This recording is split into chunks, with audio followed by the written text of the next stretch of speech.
उधर इजराइल और फिलिस्तीन के बीच जंग 16 दिनों से जारी है और इस युद्ध में अब तक लाखों जानें जा चुकी हैं। इजराइल लगातार गाजा पर हमले कर रहा है और अब इजराइल ने वेस्ट बैंक में अल अंसार मस्जिद पर बमबारी की है। यह हमारी खास रिपोर्ट देखिए।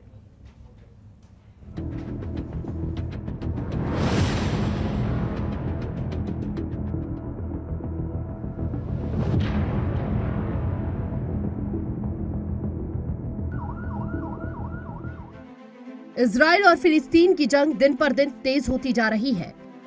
इजराइल लगातार फिलिस्तीन के ठिकानों पर हमले कर रहा है। ताजा हमला इजराइल ने जेनिन में अल अंसार मस्जिद पर किया, जिसको लेकर इजराइल डिफेंस फोर्सेस ने ट्वीट किया कि आईडीएफ और आईएसए ने जेनिन में हमास और इस्लामिक जिहाद आतंकवादी परिसर पर हवाई हमला किया।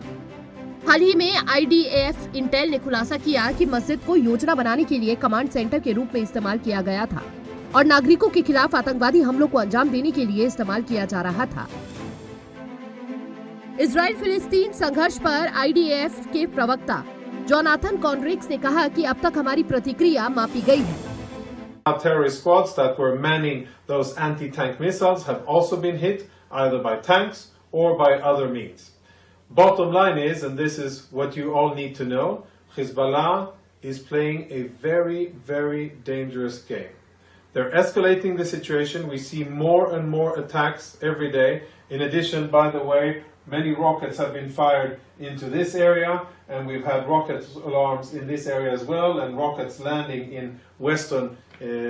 the northwestern Galilee. So Hezbollah has been escalating the situation steadily over the last few days with various types of weapons. Israel के प्रधानमंत्री नेतन्याहू ने इटली की प्रधानमंत्री मेलोनी से मुलाकात की। नेतन्याहू ने मुलाकात के दौरान कहा कि हमें इस बर्बरता को हराना है। We said there's one thing better than standing with Israel, it's standing in Israel. So we welcome you for coming here. This is a time, our darkest hour. We have to defeat this barbarism.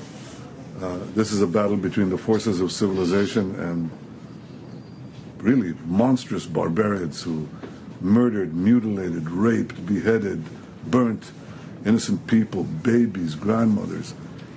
This is a test of civilization, and we will win. And we expect all the countries that lined up to fight ISIS to line up and fight Hamas, because Hamas is the new ISIS.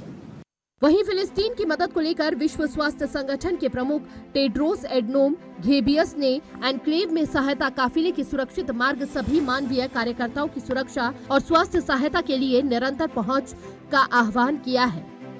Bharat ने फिलिस्तीन के लोगों के लिए लगभग 6.5 ton चिकित्सा सहायता और 32 टन आपदा राहत सामग्री लेकर IAF C-17 की उड़ान मिस्र में एल अरिश हवाई अड्डे के लिए रवाना की है।